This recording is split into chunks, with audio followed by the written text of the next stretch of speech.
Assalamualaikum warahmatullahi wabarakatuh. Bismillah walhamdulillah wassalatu wassalamu ala Rasulillah. Amma ba'd. Alhamdulillah kita bersambung lagi dengan perkongsian masih lagi dalam tajuk Al-Ilmul Hadis ataupun pengetahuan makhluk. Kita telah melalui 3 pembincangan yang asas dalam tajuk ini dan berbaki lagi 2 sahaja, iaitu pembahagian ilmu dari sudut pembahagian ilmu kepada tasawuf dan juga tasdik, dan setiap pembahagian itu terbahagi pula kepada daruri dan juga nazari. Ini kita akan perincikan pada perkongsian kali ini. Seterusnya, perkara yang kedua yang akan dikongsikan ialah berkaitan dengan bagaimana kita boleh sampai ke ilmu tasawuf dan bagaimana pula kita boleh sampai ke ilmu tasdik. InsyaAllah dua perkara ini akan kita bincangkan ataupun kita kongsikan pada pertemuan kali ini, insyaAllah.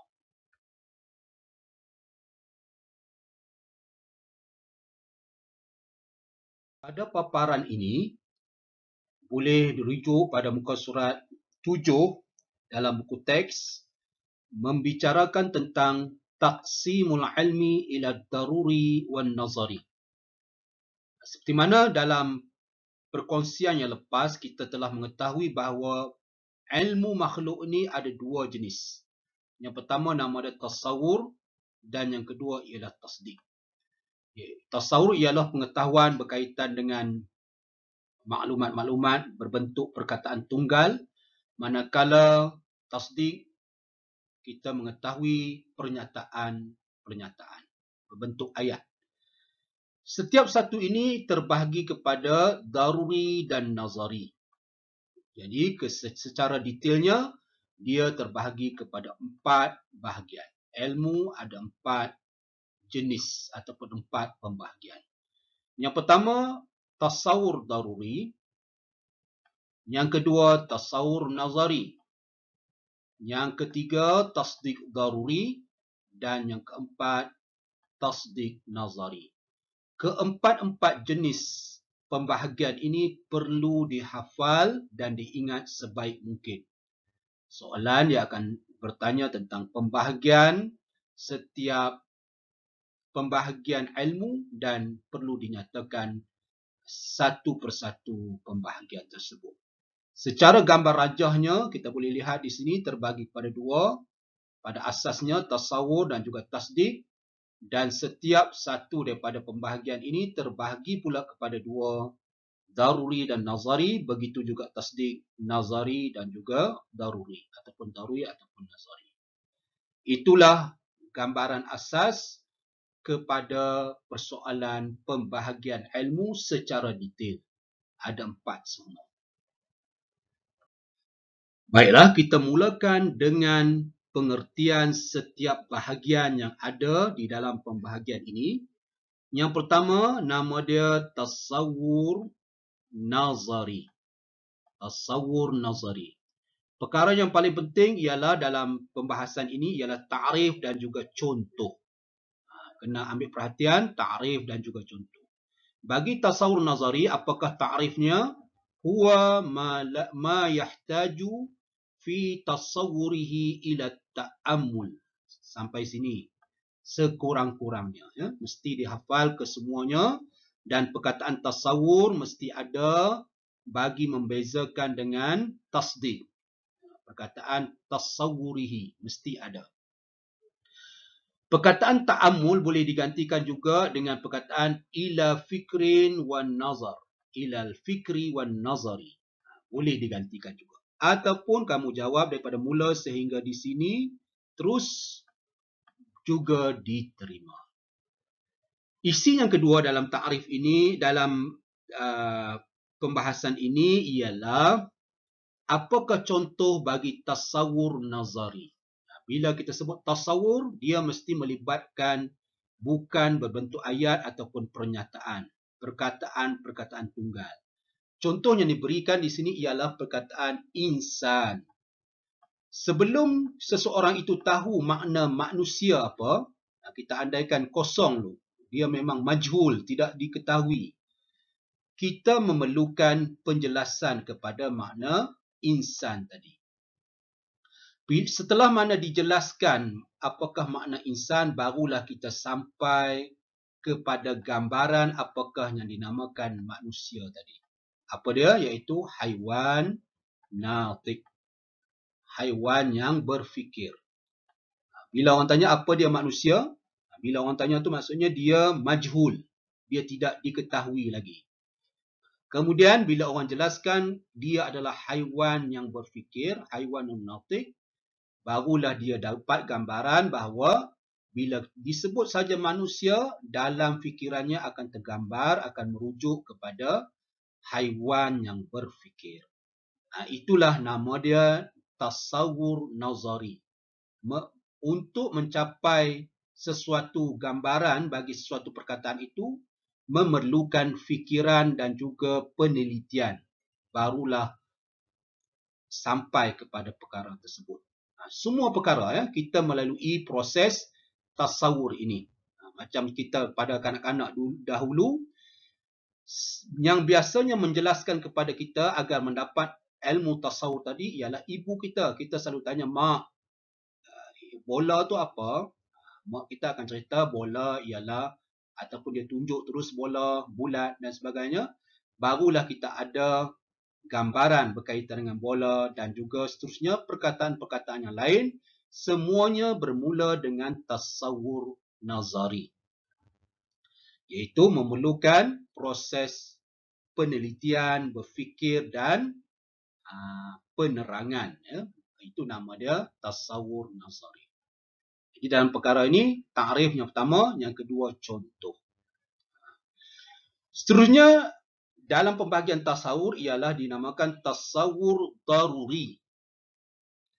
Apa beza tasawur nazari dengan tasawur daruri? Bezanya sedikit sangat, iaitu kalau daruri dalam takrifnya ada perkataan la.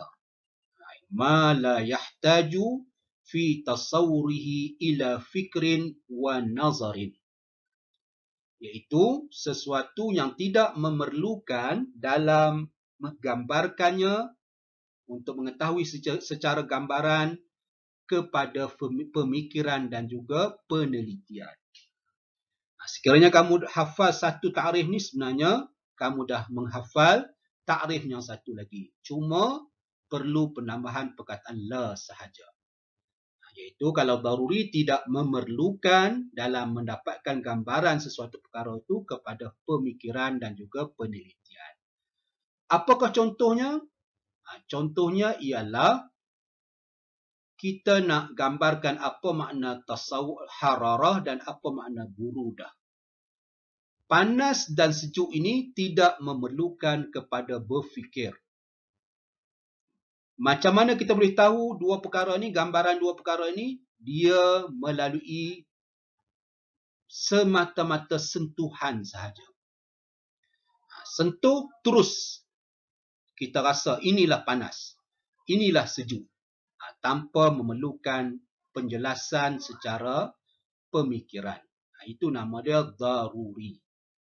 Perkara secara paling asas itu daruri. Maknanya yang tak perlu pada berfikir. Contoh lain bagi daruri ialah contoh rasa kita. Pahit, manis, masin, masam. Semua itu adalah berbentuk daruri. Daruri, sekali lagi kita ulang, takrif dia ialah perkara yang tidak memerlukan dalam mendapatkan gambarannya kepada pemikiran dan penelitian. Contohnya ialah, isi yang kedua ialah contoh. Ingat perkataan ni, hararah, panas, dan juga ataupun kamu jawab burudah, iaitu sejuk. Kedua-dua contoh ni seeloknya dalam peperiksaan kamu menggunakan contoh di dalam buku. InsyaAllah selamat. Seterusnya kita pergi kepada pembahagian dari sudut tasdik pula. Sebagaimana dalam pembahasan tasawur ada pembahagian nazari dan juga daruri, begitu juga tasdik pembahagiannya juga sama, ada tasdik nazari, ada tasdik daruri. Seperti mana kita telah ketahui, tasdik ialah berbentuk pernyataan dalam bentuk ayat, pernyataan susunan daripada beberapa mufrad. Jadilah tasdik. Oleh sebab tu, dalam ilmu ni dia mesti bermula dengan tasawwur. Kita dapat gambaran sesuatu perkataan itu, barulah kita gabungkan perkataan itu menjadi pernyataan. Pernyataan itu dinamakan tasdik. Tasdik ni ada dua bentuk, nazari dan juga daruri. Kita pergi kepada tasdik nazari terlebih dahulu. Apakah ta'rif? Seperti yang lepas juga, dua isi penting, iaitu apakah ta'rif dan apakah contoh. Ta'rif dia bermula ma yatawaqqaful hukmu fihi ala fikrin wa nazarin. Sampai itu. Ataupun sampai sini pun diterima dan sampai sini lebih baik. Iaitu sesuatu perkara yang terhenti pensabitan al-hukmu ni, pensabitan ataupun penafian sesuatu perkara itu ke atas pemikiran. Kena berfikir dulu, barulah kita boleh tentukan benda ni sabit ke ataupun penafian. Memerlukan kepada hukum padanya melalui pemikiran dan juga nazari. Hukum ni maksudnya kita nak sama ada kita nak sabitkan ataupun kita nak nafikan tu memerlukan kepada fikiran dan juga nazar. Contoh yang diberikan di sini ialah kita nak menentukan hudusnya ataupun alam ni adalah makhluk. Sebelum sampai kepada kenyataan ni, pernyataan hudus alam ni ataupun alam ni adalah makhluk, satu proses pemikiran diperlukan sehinggalah menyimpulkan bahawa perkara yang menjadi majhul ataupun yang kita tidak ketahui pada asalnya. Contohnya, asalnya kita tidak tahu alam ni adalah makhluk, maka proses untuk mencapai pernyataan alam ni makhluk, proses itu dinamakan qiyas ataupun hujjah. Contoh yang diberikan dalam kitab kamu ialah al-alamu mutaghayyirun wa kullu mutaghayyirin hadithun. Ini adalah proses dia. Datangkan muqaddimah sughra, premis yang pertama. Datangkan premis yang kedua. Daripada gabungan dua premis ini ataupun dua qadiyah ini, ada cara-cara dia iaitu menghilangkan perkataan yang berulang. Maka perkataan yang tinggal itulah yang dijadikan sebagai kesimpulan yang menghasilkan kesimpulan bahawa alam adalah makhluk. Perkataan alam adalah makhluk itu sudah tentu dia adalah tasdik, berbentuk pernyataan tu kan. Alam adalah makhluk, pernyataan. Cuma untuk sampai kepada pernyataan tersebut melalui proses dinamakan nazari, pemikiran. Oleh sebab tu dia dinamakan tasdik nazari. Jadi dua perkara ni kena ingat, contoh ta'rif dan juga contoh. Manakala tasdik daruri pula, seperti mana daruri pada tasawur itu, iaitu perkara yang tidak memerlukan pada fikiran, cuma oleh kerana ini membahaskan tentang tasdik, perkataan al-hukmu fihi ni kena ada. Allazi la yahtaju al-hukmu fihi ila fikrin wa nazari. Sampai sini. Iaitu sesuatu yang tidak memerlukan dalam menghukumkannya, iaitu kita nak sabitkan ataupun menafikan tu kepada proses pemikiran dan juga penelitian. Contohnya apa yang tak perlu berfikir, iaitu contohnya pernyataan al-waladu asgharu min abihi. Seorang anak lebih kecil daripada bapanya. Jadi pernyataan ini tak perlu berfikir. Dia adalah perkara yang daruri, perkara yang fitrah. Kita tahu sekali dengar pun kita dah tahu. Ditentukan dengan daruri. Anak iaitu yang baru lahir tu sudah tentu lebih kecil daripada bapanya. Begitu juga keseluruhan tu adalah lebih besar berbanding sebahagian. Al-kullu akbaru minal juz'i. Bila kita sebut seluruh, maknanya kuantitinya lebih banyak berbanding juz'. Itu secara daruri. Begitu juga contohnya yang lain, pernyataan as-sama fawqana, langit di atas kita. Al-ardu tahtana, bumi di bawah kita. Semua itu berbentuk pernyataan, cuma pernyataan tu berbentuk daruri. Tanpa berfikir. Tanpa nak datangkan hujah dan sebagainya. Sekadar kita dengan penglihatan, dengan pengalaman daruri kita secara fitrah, perkara itu diakui. Itu nama dia tasdik daruri. Kenapa nama dia tasdik? Sebab berbentuk pernyataan. Kenapa nama dia daruri? Sebab perkara itu tak perlu berfikir, sekadar penglihatan, pengalaman dan juga pengetahuan fitrah yang asal. Kita dah dapat tentukan. Itulah pembahagian secara detail bagi pembahagian ilmu. Yang terakhir dalam tajuk al-ilmu hadis ini ialah seperti mana kita tahu ilmu terbahagi pada dua, tasawur dan juga tasdik. Ada satu persoalan yang amat penting untuk kita ketahui. Persoalan itu ialah bagaimana kita hendak sampai ataupun mencapai kepada ilmu tasawur. Macam mana cara dia? Begitu juga bagaimana caranya kita nak sampai ke ilmu tasdik.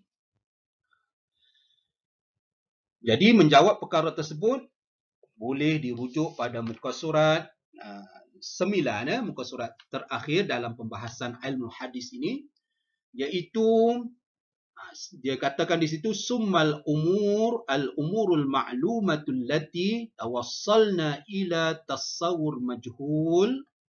Perkara-perkara yang diketahui yang membolehkan kita sampai kepada tasawur yang tidak diketahui.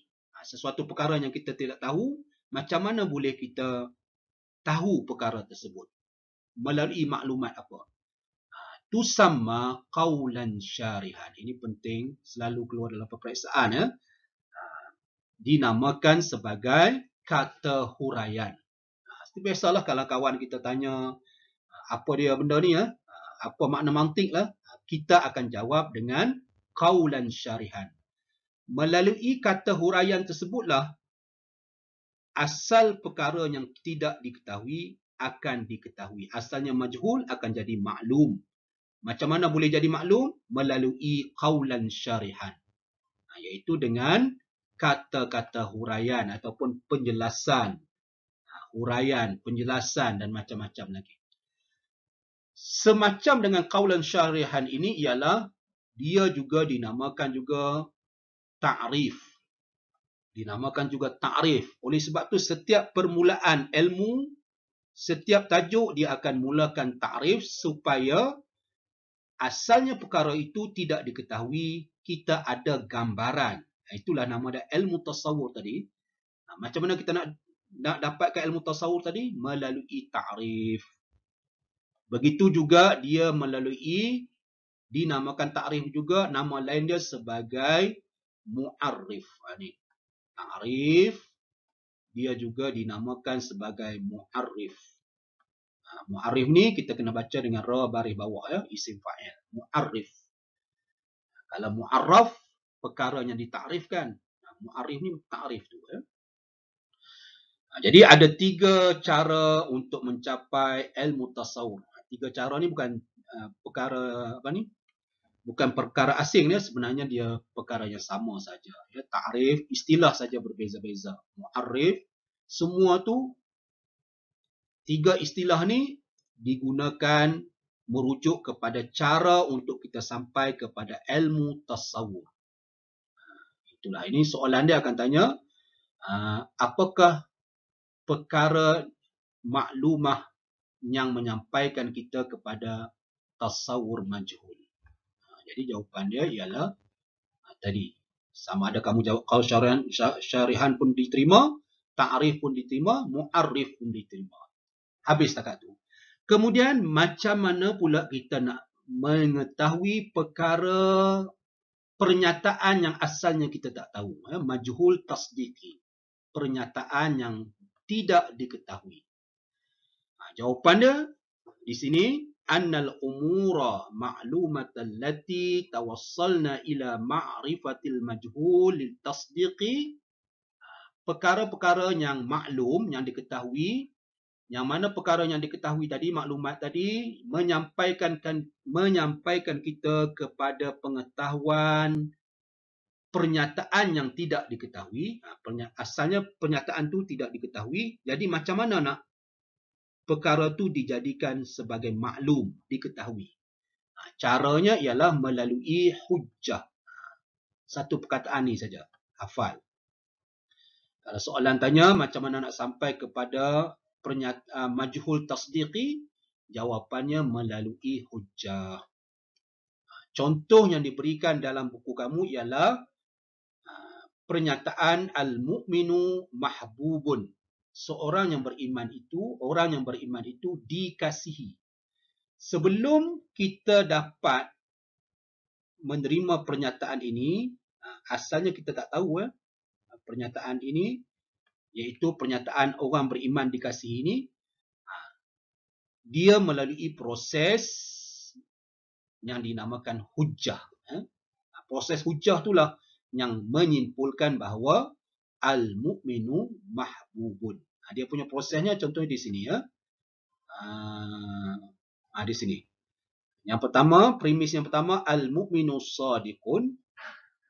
Kemudian mesti ada premis yang kedua, wa kullu sadiqin mahbub. Dan setelah mana kita membuang perkataan yang berulang, maka perkataan yang tinggal itulah yang adalah kesimpulan yang asalnya kita tidak ketahui. Iaitu kesimpulan dia adalah al-mu'minu mahbub. Jadi proses itu dinamakan hujjah. Melalui hujjah itulah kita akan menyimpulkan satu perkara yang asalnya kita tidak ketahui. Kenapa nama dia tasdik? Sebab berbentuk pernyataan. Kenapa nama dia nazari? Kenapa dinamakan tasdik tadi? Sebab berbentuk pernyataan. Jadi macam mana cara dia untuk mencapai kepada ilmu tasdik? Jawapannya melalui hujjah. Jadi ini isi yang amat penting untuk peperiksaan kamu. Jawapannya mudah saja. Kalau tasdik, cara nak mendapatkan ilmu tasdik ialah melalui hujjah. Manakala untuk mendapatkan ilmu tasawur adalah melalui kata huraian ataupun ta'rif. Perkara ini sebenarnya kita telah amalkan dalam kehidupan harian kita kerana kita bermula daripada tidak tahu ataupun majhul. Semua perkara yang tidak tahu kita akan dapati dengan dua cara ini. Kalau dia adalah tasawur, kita mulakan pengetahuan kita melalui ta'rif ataupun kata huraian, kata penjelasan.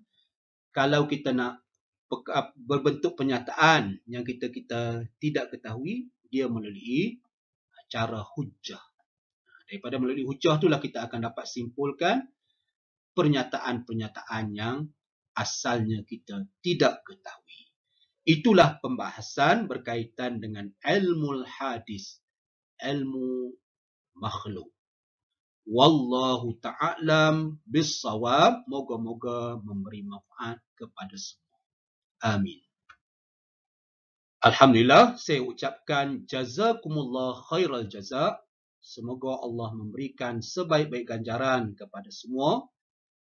Moga-moga kita memperolehi manfaat daripada perkongsian ini sama ada di dunia dan juga di akhirat.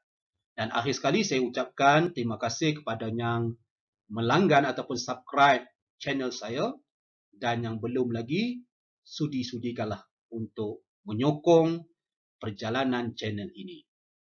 Sekali lagi saya ucapkan jutaan terima kasih dan setinggi-tinggi penghargaan. Sekian, Assalamualaikum warahmatullahi wabarakatuh. Bertemu dalam perkongsian yang lain insya-Allah.